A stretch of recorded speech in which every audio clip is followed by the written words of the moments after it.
नमस्कार दोस्तों और स्वागत है आपका 100% इंग्लिश की यूट्यूब चैनल पर।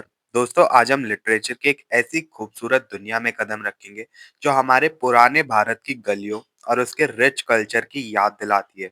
हम बात करने वाले हैं एक ऐसी पोयम की जिसने इंडियन इंग्लिश पोएट्री में अपनी एक अलग पहचान बनाई है। इस मास्टरपीस का नाम है पैलेंक्विन बेयरर्स और इसे लिखा था हमारी अपनी नाइटिंगेल ऑफ इंडिया ने यानी कि नायडू जी ने। 1905 में उनका सबसे पहला पोएट्री कलेक्शन पब्लिश हुआ था जिसका नाम था द गोल्डन थ्रेशोल्ड। ये पोयम इसी बुक की ओपनिंग पोयम है और इसे फोक सॉन्ग्स कैटेगरी में रखा गया है।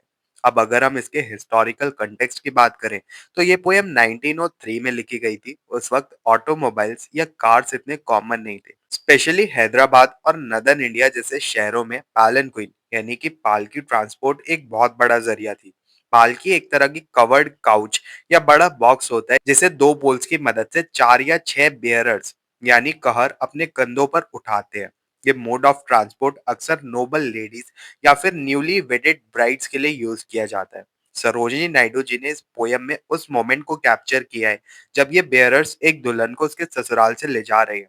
लेकिन यहाँ एक बहुत ही इंटरेस्टिंग बात है, ये बेयरर्स सिर्फ चल नहीं रहे, वो गा रहे हैं। पुराने जमाने में ये एक ट्रेडिशन था कि लंबी दूरी तय करते वक्त अपनी फिजिकल थकावट और टॉयल को कम करने के लिए लोग एक रिदमिक मेलोडी या फिर चैंट का सहारा लेते थे।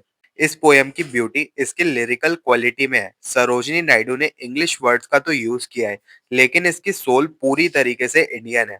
उन्होंने दिखाया है कि कैसे ये बेयरर्स अपने काम को एक बोझ नहीं बल्कि एक प्रिविलेज और सम्मान समझते हैं।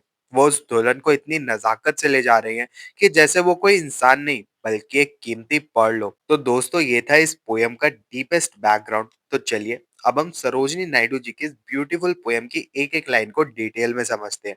इस सेक्शन में हम देखेंगे कि कैसे वर्ड्स की मदद से उन्होंने काइनेटिक इमेज यानी चलती फिरती तस्वीर बनाई है। स्टेंजा 1 की तरफ चलते हैं। पहली लाइन है lightly o lightly we bear her along. यहाँ बियरर्स कहते हैं वो उस दुल्हन को बहुत लाइटली यानी हल्के से उठाकर ले जा रहे हैं। इस लाइन में वर्ड लाइटली का रिपीटेशन एक रिदम क्रिएट करता है जो उनके चलने के स्टेप्स को मिमिक करता है। उनके लिए ये कोई बोझ नहीं बल्कि एक बहुत ही नाजुक जिम्मेदारी है। अगली लाइन देखिए, she sways like a flower in the wind of our song. यहाँ सरोजिनी नायडू ने एक बहुत ही सुंदर सिमिली यूज की है। दुल्हन की मूवमेंट को एक फूल से कंपेयर किया है जो हवा में झूम रहा है। लेकिन वो हवा क्या है? वो है the wind of our song यानी बेयरर्स का गाना ही वो हवा है जो उस पालकी को एक रिदमिक मोशन दे रहा है। She schemes like a bird on the form of a stream. अब यहाँ एक और सिमली है। स्किम्स का मतलब होता है सतह को हल्का सा छूकर निकल जाना। जैसे एक चिड़िया ने झाग यानी फॉर्म को बिना डूबे टच करके वो निकल जाती है, वैसे ही ये पालकी रास्ते पर स्मूथली ग्लाइड कर रही है। ये काइनेटिक इमेजरी दिखाती है मूवमेंट में कितनी ज्यादा ग्रेस है। चौथी लाइन है, she floats like a laugh from the lips of a dream. ये लाइन थोड़ी एब्स्ट्रैक्ट है। दुल्हन को एक सपने की हंसी से कंपेयर किया गया है। जैसे एक हंसी हवा में तैरती है और दिखाई नहीं देती, बस महसूस होती है। वैसे ही दुल्हन की प्रेजेंस उस पालकी के अंदर एथरियल और मैजिकल लग रही है। Gaily o gaily we glide and we sing. Bearers फिर से अपनी खुशी जाहिर करते हैं। गेली का मतलब होता है बहुत ज्यादा जॉय के साथ। वो बता रहे हैं कि वो थके नहीं है बल्कि इस रिचुअल का हिस्सा बनकर गर्व महसूस कर रहे हैं। पहले स्टेंजा की आखिरी लाइन है, we bear her along like a pearl on a string. ये इस पोयम का रिफ्रेन है। दुल्हन को एक पर्ल यानी मोती की तरीके से कहा गया है जो एक स्ट्रिंग यानी पालकी के पोल्स पर टिकी हुई है। मोती हमेशा कीमती होता है और ये लाइन दिखाती है कि बेयरर्स उसकी कितनी वैल्यू करते हैं। अब हम सेकंड स्टैंजा पर आते हैं जो कि थोड़ा इमोशनल है।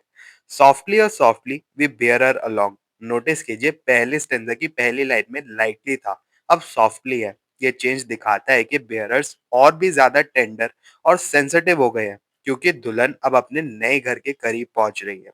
She hangs like a star in the dew of our song. यहाँ ब्राइड को एक चमकते सितारे से कंपेयर किया गया है जो सुबह की ड्यू यानी शबनम में लटका हो। ये विजुअल इमेजरी उसकी खूबसूरती और उसके फेस की रेडियंस को हाईलाइट करती है। She springs like a beam on the brow of the tide. जैसे समंदर की लहरों पर सूरज की किरण यानी बीम चमकती है, दुल्हन की एनर्जी वैसे ही स्प्रिंग कर रही है। वो अपने नए जीवन की तरफ बढ़ रही है जो उम्मीद से भरा है। She falls like a tear from the eyes of a bride. ये लाइन कंट्रास्ट क्रिएट करती है। अब तक सब कुछ खुशनुमा था, लेकिन टीयर यानी आंसू दिखाता है पैंग्स ऑफ सेपरेशन। दुल्हन अपने पेरेंट्स का घर छोड़ रही है, इसलिए वो दुखी भी है। सरोजनी नायडू ने यहाँ इंडियन मैरिज की इमोशनल ड्युअलिटी को पकड़ा है, खुशी भी और गम भी। लाइटली और lightly we glide and we sing. दुख के बावजूद बियरर्स अपना हौसला नहीं खोते, वो फिर से वही पुरानी रिदम में आ जाते हैं ताकि दुल्हन को कंफर्ट दे सके। उनका गाना चलता रहता है ताकि सफर में कोई रुकावट ना आए। We bear her along like a pearl on a string. Refrain वापस आता है, ये हमें याद दिलाता है कि चाहे दुख हो या सुख, ये दुल्हन अभी भी उनके लिए कीमती पर्ल है, जिसे सही सलामत उन्हें मंजिल तक पहुंचाना है, और ये उनका फर्ज है। तो दोस्तों, ये थी इस पोएम की लाइन बाय लाइन एनालिसिस। अब तक हमने देखा कि सरोजिनी नायडू जी ने कितनी खूबसूरती से हर एक लाइन को लिखा है। लेकिन दोस्तों, एक महान पोयम सिर्फ अपने शब्दों से नहीं, बल्कि उसके पीछे छुपे गहरे मीनिंग्स और थीम से बनती है। इस पोयम का सबसे बड़ा थीम है Indianness and cultural heritage. Sarojini Naidu ने जब ये पोयम लिखी, तब ब्रिटिश राज था। उन्होंने जानबूझकर एक ऐसे ट्रेडिशन को चुना जो उस वक्त धीरे धीरे खत्म हो रही थी। हैदराबाद की उन गलियों का मंजर पेश करके उन्होंने हमें हमारे फोक कल्चर पर गर्व करना सिखाया। ये पोयम दिखाती है कि कैसे हमारा कल्चर फेडुअल सिस्टम में भी एक रिदमिक हार्मनी ढूंढ लेता है। दूसरा सबसे इम्पोर्टेंट थीम है इमोशनल डुअलिटी ऑफ ब्राइड का। दोस्तों, एक इंडियन ब्राइड की मेंटल स्टेट बहुत ही कॉम्प्लेक्स होती है।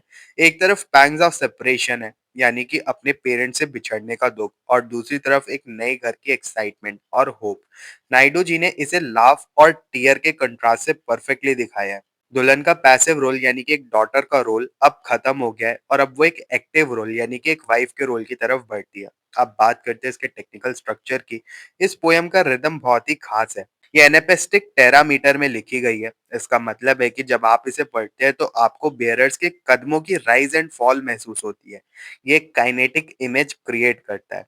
पूरी पोयम में 7 डिफरेंट सिमिलीज यूज किए गए हैं, जो कि flower, bird, laugh, star, beam, tear और पर्ल। ये सब मिलकर दुल्हन की फेमिनिन ब्यूटी और उसकी नजाकत को हाईलाइट करते हैं। We bear her along a pearl on a string, ये लाइन एक रिफ्रेन है। ये लाइन बार बार रिपीट होती है। ये सिर्फ एक पोएटिक डिवाइस नहीं है, बल्कि ये दिखाता है कि बेयरर्स के लिए वो दुल्हन कितनी प्रीशियस है। एक क्रिटिकल पर्सपेक्टिव ये भी है कि नायडू जी ने यहाँ लेबर यानी मेहनत को बहुत ही ज्यादा रोमांटिसाइज किया है। उन्होंने बेयरर्स की थकावट या पसीने का जिक्र नहीं किया, बल्कि उनकी खुशी और प्राइड पर फोकस किया है। मॉडर्न क्रिटिक्स कहते हैं कि ये उनका आइडियलाइज्ड वर्जन था, जो दिखाता है कि कैसे म्यूजिक किसी भी मुश्किल काम को आसान बना देता है। तो दोस्तों, कंक्लूजन में हम ये कह सकते हैं कि पैलन क्वीन बेयरर्स सिर्फ एक पालकी उठाने वालों का गाना नहीं, ये एक ब्रिज है बीते हुए कल और आने वाले कल के बीच, दुख और सुख के बीच, और एक डॉटर और एक वाइफ के बीच। सरोजनी नायडू ने दिखाया है कि क्यों उन्हें नाइटिंगेल ऑफ इंडिया कहा जाता है। उनकी पोएट्री में इंग्लिश वर्ड्स तो है, लेकिन उनकी सोल पूरी तरीके से हिंदुस्तानी है। ये पोयम हमें सिखाती है कि हमारे पुराने रिवाजों में कितनी गहराई और रिस्पेक्ट छुपी हुई है। उम्मीद है आपको पैलेंक्विन बेरर्स का ये डिटेल्ड एनालिसिस पसंद आया होगा। अगर आपको ये वीडियो पसंद आई हो तो इसको लाइक और शेयर जरूर करें, और 100% इंग्लिश चैनल को सब्सक्राइब कर लें और ऐसे इंसाइटफुल वीडियोस के लिए। मिलते हैं फिर अपने नेक्स्ट वीडियो में। तब तक के लिए happy studying and best of luck for your upcoming examinations.